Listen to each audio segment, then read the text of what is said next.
Vida Pública. Bem-vindos à Vida Pública, realizado pela Fundação Baldino Amaral, TV Jornal Cruzeiro do Sul e TV Com. Este é um espaço democrático de reflexão e troca de ideias sobre os assuntos que, mesmo sem que se perceba, influenciam a vida de cada pessoa. Nossos projetos de vida, nossas esperanças, tudo aquilo que sonhamos para nós, para a nossa cidade e nosso país, passa pela esfera da vida pública. Espaço aberto à pluralidade, Vida Pública é um debate permanente sobre a realidade que nos cerca, para o qual estão convidados você, telespectador, e aqui, em nosso estúdio, todos os que têm alguma coisa importante a dizer. E a palavra hoje está com a ex-secretária municipal do Meio Ambiente de Sorocaba, Jussara de Lima Carvalho. Graduada em Engenharia Química pela UFSCar, Jussara trabalha com gestão de meio ambiente e recursos hídricos e esteve aqui no Vida Pública em 27 de dezembro de 2013, para falar sobre as ações da secretaria criada em 2009. Jussara foi a primeira secretária do Meio Ambiente de Sorocaba. É funcionária licenciada da CETESB, a Companhia de Tecnologia de Saneamento Ambiental do Estado de São Paulo, e atualmente preside a seção paulista da ANAMA, a Associação Nacional dos Organismos Municipais de Meio Ambiente. Jussara, seja bem-vinda novamente ao Vida Pública de hoje. Obrigada, Fernando. É um prazer estar aqui, conversar com o público, né? Nesse novo momento. É a primeira vez que eu atendo como ex-secretária do Meio Ambiente. Né? Pois é, desde 2009 para cá foram 5 anos, né, Jussara? Foram 5 anos intensos. Que não foram nada fáceis, né? Não foram. Pois bem, mas o público já está curioso em saber, bom, e qual é o destino, para onde a Jussara foi, por que deixou a Secretaria do Meio Ambiente? Você já está numa nova etapa na sua vida, esses desafios todos aí. Bom, primeiro é bom dizer, né, Fernando, que foi a experiência em Sorocaba que me habilitou para poder alçar este voo, né? Eu agora estou numa entidade que é uma ONG que nasceu dentro da ONU para representar a voz das cidades e meio ambiente e sustentabilidade. Então, essa instituição ela trabalha com projetos, apoiando os municípios, com projetos que aceleram ou que colocam resultados bem concretos em relação à sustentabilidade e qualidade de vida da população. Né? É importante que sejam projetos tangíveis e concretos para as cidades caminharem cada vez mais neste caminho da sustentabilidade. Né? Nós temos várias políticas globais, né? Políticas mundiais, metas, e se as cidades de fato não se engajarem, simplesmente não vai acontecer nada, não muda nada, porque aonde a vida acontece de fato é nas cidades, não é? Então a gente, com a experiência de Sorocaba, né, e aprendendo tanta coisa que nós aprendemos, eu acho que a gente agora caminha para outras cidades do estado de São Paulo, para o Brasil, né, e para a América do Sul, porque eu vou dirigir o escritório da América do Sul dessa entidade que se chama ICLEI, que é uma entidade que trabalha com esses projetos de sustentabilidade, mais concentrado nas questões climáticas, então cidades resilientes, cidades biodiversas, até cidades inteligentes, né? E é esse o objetivo agora. Agora tenho que mudar, né, a chavinha para começar a pensar agora, esquecer um pouco Sorocaba, que é difícil, né, dificílimo, mas é outra etapa. Pois é, você assumiu esse novo cargo, essa nova ocupação, praticamente no final de maio, 20 de maio, você começou a atuar nesse segmento agora. E, naturalmente, ainda você está se adaptando, claro. Você está ainda estudando toda essa instituição que, na verdade, começou lá em 92, é isso, né? Foi depois de 92 que houve essa Foi durante reunião. Aquelas ações mundiais, não é? Pelo meio ambiente. Exatamente. Rio mais 20, Exatamente. A partir das discussões que surgiram, né, das partes lá em 92 é que começaram a se fazer essa discussão e as cidades, né? Como é que as cidades vão participar disso efetivamente? Né? Só para vocês terem uma ideia, assim, quando o país, né, o Brasil, por exemplo, se ele é signatário de alguma política global, né, se ele fica responsável, por exemplo, por 30% de redução das emissões de carbono, por exemplo, né? Como que ele vai conseguir fazer isso se ele não tiver uma adesão concreta das cidades? Então, tudo que é decidido em nível nacional, isso tem que permear o Estado e tem que vir para onde as coisas de fato acontecem, não é? Então, é nessa linha que essa instituição trabalha, junto com os municípios, a gente busca recursos, tem várias frentes, né, que essa instituição trabalha. Uma, ela presta serviços, né? Outra, ela capta recursos e desenvolve projetos com as cidades. Sorocaba mesmo está desenvolvendo um projeto, que é de um dos projetos que é o Urban LEDs, que tem a característica de uma cidade de meio porte, com desenvolvimento acelerado, mas que ainda tem possibilidade de desenvolver programas de desenvolvimento com baixo carbono, que aí é que está o ponto de virada das cidades, é mudar um pouco esse modo de desenvolvimento absolutamente perdulário e muito com gasto com geração muito extensiva, né, de gases de efeito estufa, que aí está caminhando para uma irreversibilidade. Então a gente trabalha em medidas de adaptação das cidades. E são coisas que as cidades estão fazendo. Né? Então o que a gente precisa nas que já estão fazendo, apoiar e reforçar, né? Reforçar e trazer visibilidade, dar visibilidade, porque o ICLEI trabalha em rede, então a cidade que é parceira do ICLEI tem toda uma rede de outras cidades no mundo que também fazem projetos interessantes para trocar informações, trocam técnicos, se visitam, então é uma coisa muito interessante para as cidades. E o bom é que o ICLEI também ele está não sediado, mas ele está se representando também em diversas cidades em países desenvolvidos, né? Como que é essa representatividade do ICLEI? Quer dizer, porque muitas ações que acontecem lá auxiliam aqui no Brasil também. Não, sem dúvida. O ICLEI, ele tem, hoje, associados, nós temos mais de 1.200 cidades, Fernando. 1.200. Entre megacidades, cidades grandes, né? Cidades de porte médio e cidades pequenas. Essas cidades estão distribuídas no mundo. Nós temos escritórios regionais em todos os continentes. Então, aqui no nosso eixo americano, a gente tem um escritório regional nos Estados Unidos, um na América Latina, representado pelo México, América Latina e Caribe, que é a América Central, na verdade, e aqui na América do Sul, que a sede é no Brasil. Mas tem em todos os outros continentes, né? Tem na Indonésia, na China, no Japão, na Coreia, na África, nos países de primeiro mundo também, né? Na Europa. Então, as reuniões são muito interessantes, porque, bom, quem quiser ter mais detalhes sobre isso, entra no site do ICLEI, né? iclei.org. Tem o Brasil, iclei.org Brasil, que aí está em português, ou o inglês, o iclei.org, que é em inglês. E mostra todas as linhas de trabalho que são aprovadas, né? E dentro dessas linhas de trabalho, cada escritório, de acordo com a realidade daquela região, daquele continente, então escolhe as linhas que vai trabalhar.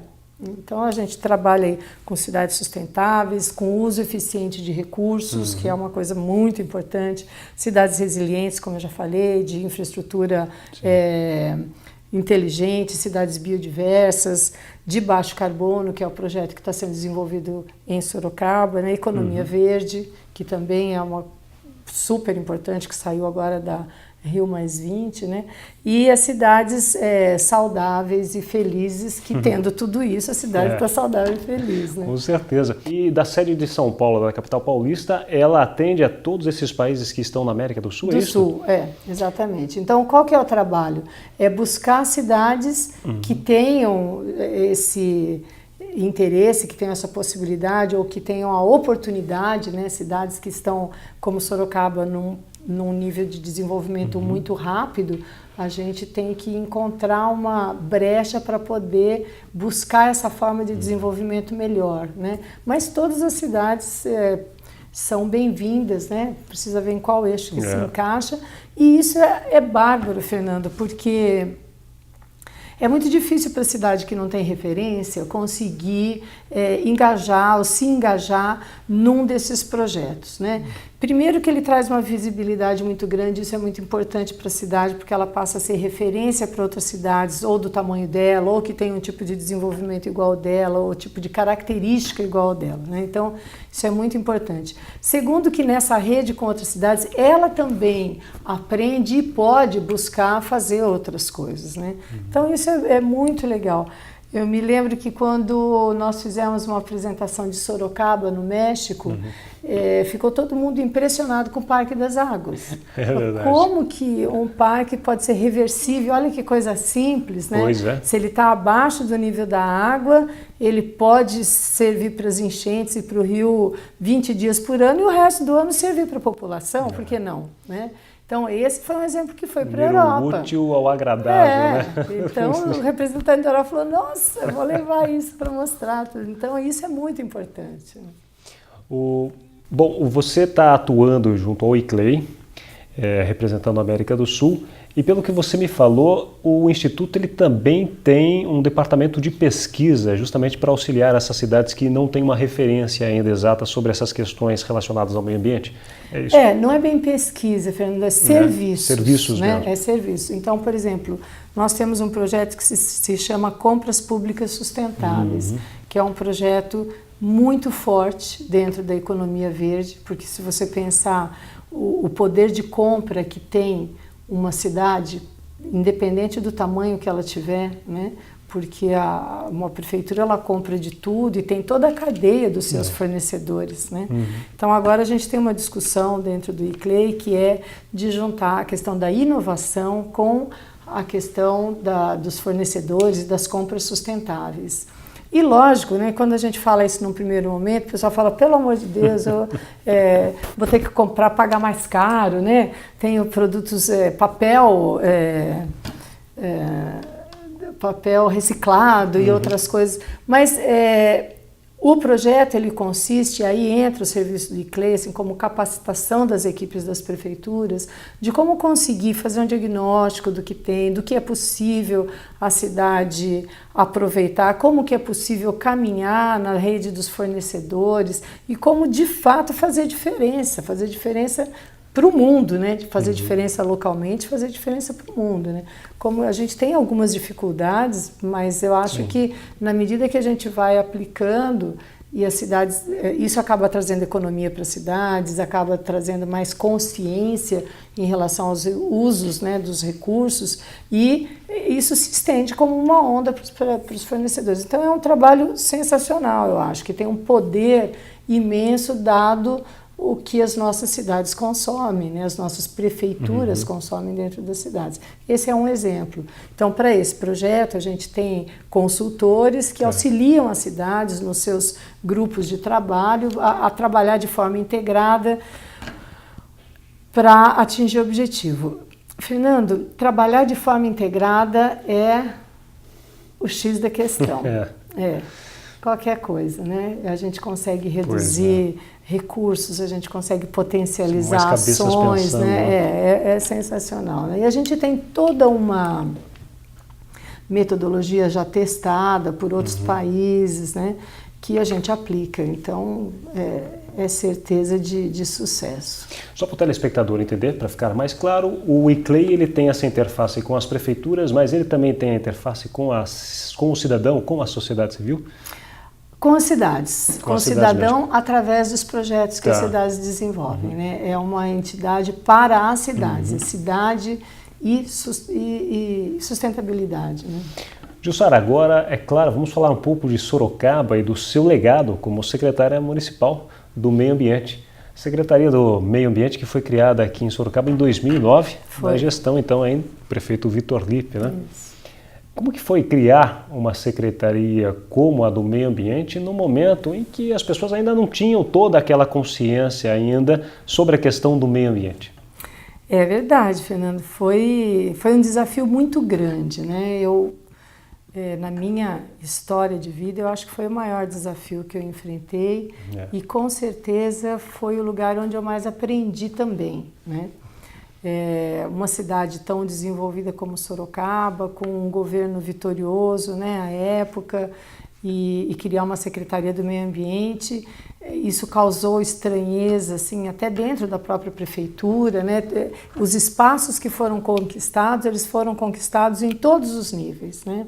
Eles foram conquistados dentro da prefeitura, no sentido de mostrar que era uma área a mais, que não vinha dividir espaço com ninguém, mas sim ampliar o espaço de análise, né, da própria prefeitura, buscando qualidade de vida para a população. Esse trabalho foi muitas vezes muito tenso dentro da prefeitura, mas foi vitorioso, né? Hoje a gente tem uma outra percepção das questões ambientais dentro da própria prefeitura. E fora da prefeitura não existia, né? Então eu me lembro que me perguntaram logo de início o que eu gostaria. E eu falei, eu gostaria que a Secretaria do Meio Ambiente fosse referência para a população de tudo de meio ambiente que tivesse na cidade, mesmo que não seja da nossa pasta, né? E a gente conseguiu, né? Eu acho que a população entendeu, mostrou que havia uma demanda reprimida, porque imediatamente já começaram as pessoas já ligar todas as questões ambientais à Secretaria do Meio Ambiente, e isso foi uma coisa muito boa, muito intensa, né? A equipe que nós formamos na Prefeitura de Sorocaba é uma equipe maravilhosa de técnicos e de pessoas muito comprometidas, muito motivadas, e isso é o que justifica, né, além, obviamente, da vontade política tanto do prefeito Vitor Lippe quanto do prefeito Panunzio, que nos manteve à época e incentivou para que esse trabalho todo fosse desenvolvido, e isso é o que coloca a cidade em primeiro lugar nos prêmios, né, e que está sempre trazendo coisas novas. Você vê, na semana que eu saí ainda, a gente lançou o inventário de carbono da cidade, o primeiro inventário de carbono, né? Então, eu acho que em termos de política ambiental municipal, a cidade de Sorocaba, ela está bem à frente. Ela, em 5 anos, ela deu um gás grande, um up, e está hoje fazendo par com as cidades que já tinham essas políticas há mais tempo.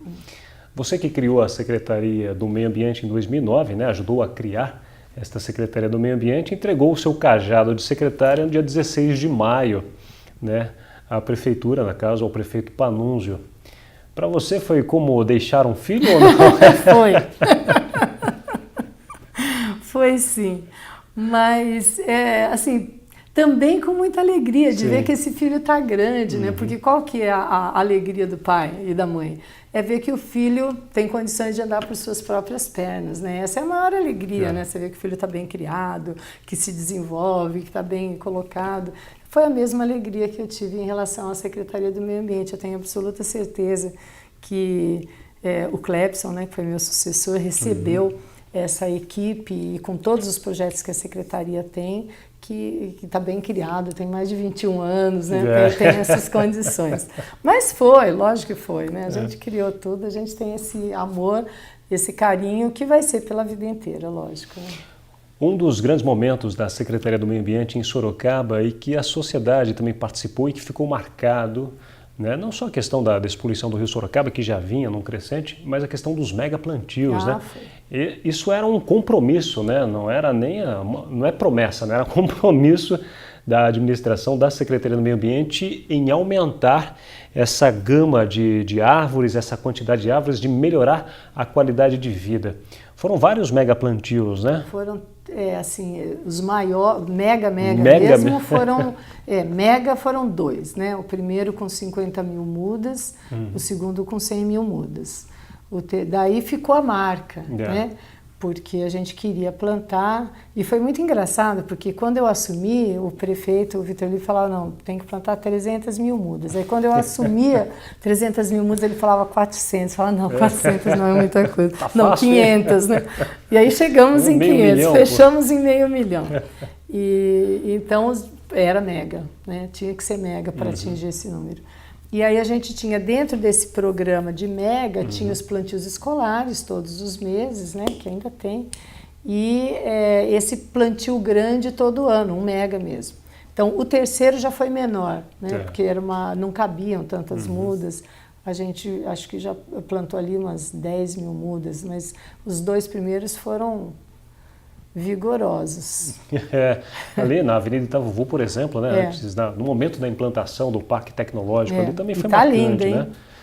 Marcante, árvores... tem fotos da época, maravilhoso, né? Aquela avenida inteira lotada de ônibus, de gente plantando, com os filhos, com os pais, né? Avós levando netos, crianças de cadeira de roda, gente do movimento de cavalgada, que foi a cavalo também, estaciona os cavalos lá para poder plantar. Foi um movimento muito bonito da cidade, né, Fernando? E o que para mim ficou muito forte, né, nesse dia, porque antes disso, a gente, quando começou a Secretaria do Meio Ambiente, a gente foi discutindo a questão da arborização, trazendo para a Secretaria a questão de análise dos pedidos de corte de árvore, das necessidades de plantio.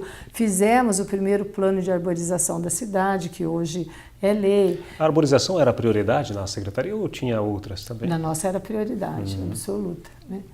E aí a gente conseguiu haver uma mudança, porque depois de um determinado tempo, e hoje é assim ainda, qualquer árvore que nós cortávamos na cidade virava entupia as redes sociais, todo mundo queria saber por quê, onde se tinha compensação, onde que ia ser feita a compensação, por que ia cortar, se não tinha jeito de segurar a árvore. Então isso é um resultado, né? Isso é a população respondendo a um estímulo, a um processo muito importante, eu acho. Muito embora a gente ainda tenha um número muito elevado de pedidos de corte de árvores, isso é fato, né?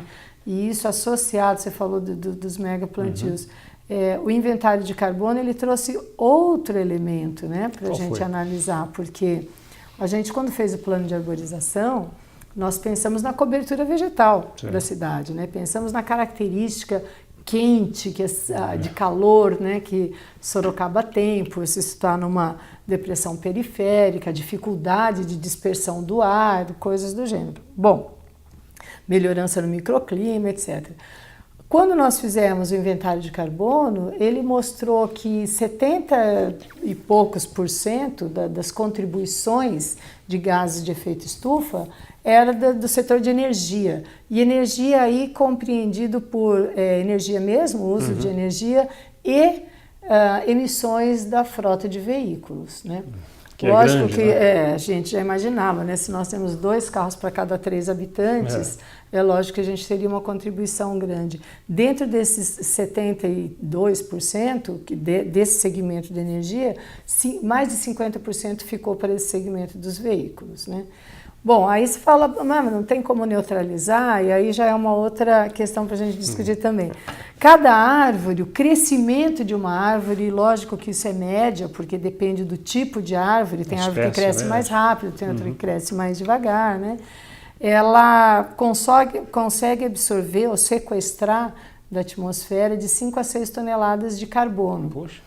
E a gente emite Isso muito é bom? carbono, né? Não, isso é pouquíssimo, é né? pouco? É pouco. A gente, cada pessoa aqui feita esse estudo, eu acho que o número é maior, Fernando, mas esse estudo que estudou 3 gases apenas, CO2, né? O metano e o óxido nitroso. O CO2 que é o gás carbônico, né? Que é o gás carbônico. Então, estudamos esses 3, né? Para esses 3 deu uma taxa, se eu ainda estou me lembrando, de praticamente 1,6 toneladas.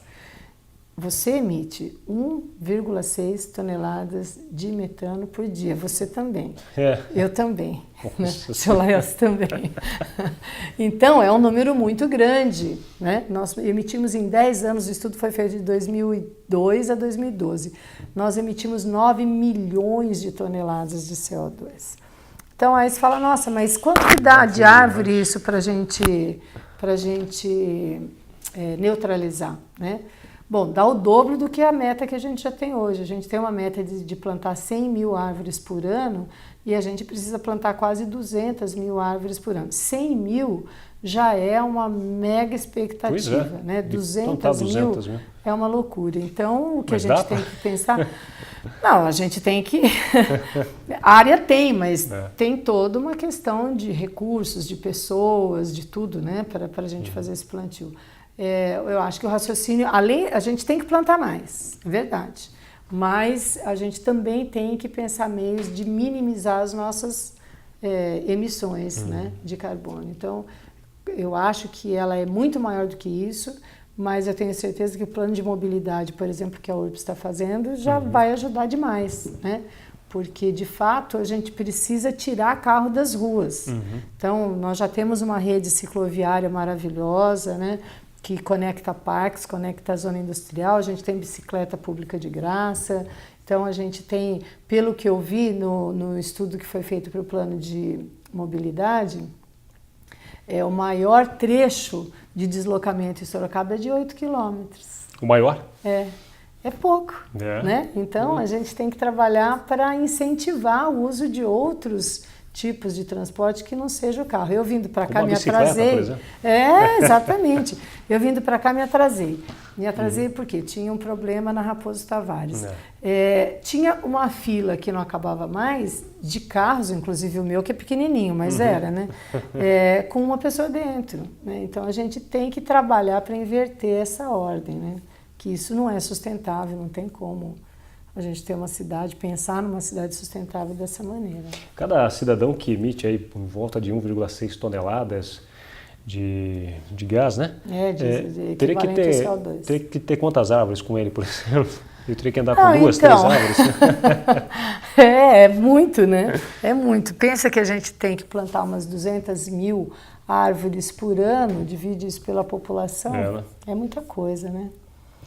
O inventário de carbono que você se referiu, que eu acho importantíssimo, esse estudo que foi feito, né? 2 árvores por dia, né? Quase 2 árvores. É bastante, né?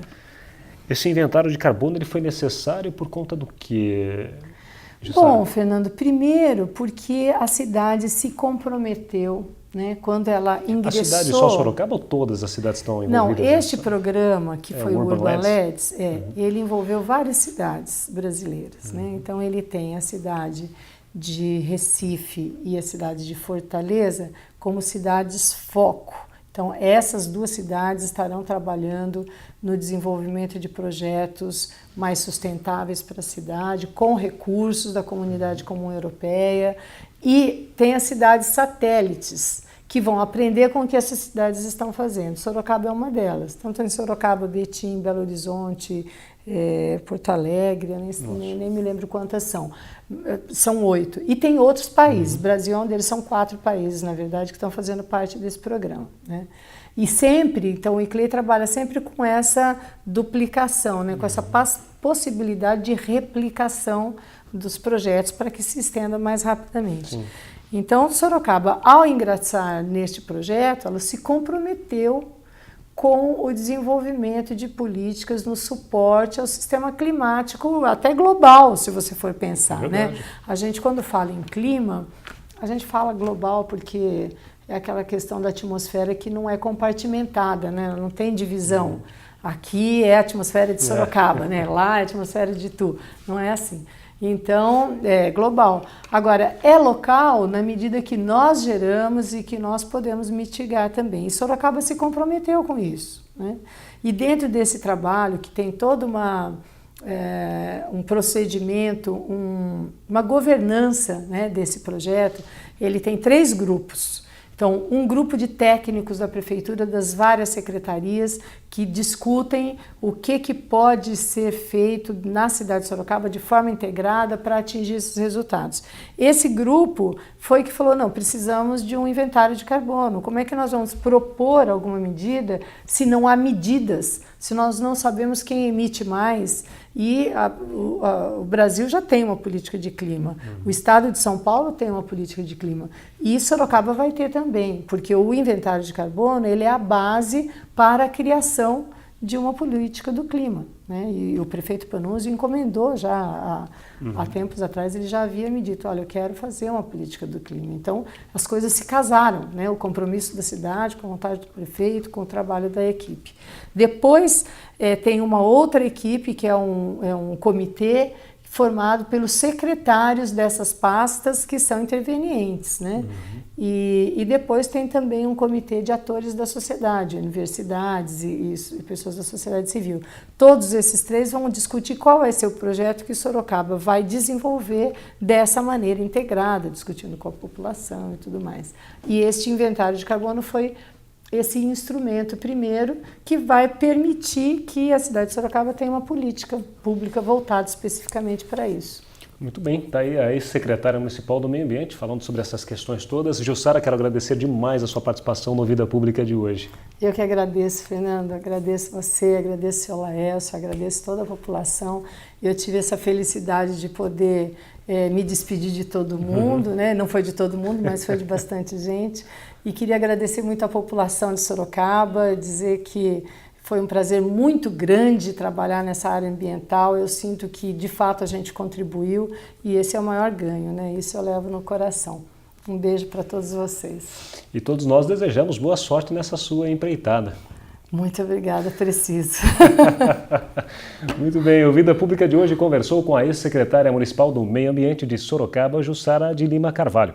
O programa Vida Pública pode ser assistido no canal de vídeos do portal Cruzeiro do Sul em www.cruzeirodosul.inf.br, na TV Com, canal 7 da NET, TV Votorantim, canal 10 e TV Comunitária, canal 3 pela Supermídia. Agradecemos também a participação da nossa equipe de produção, o editor-geral Ednilson Jodar Lopes e o estagiário de produção Gustavo Henrique de Campos. O Vida Pública de hoje fica por aqui. Até o próximo.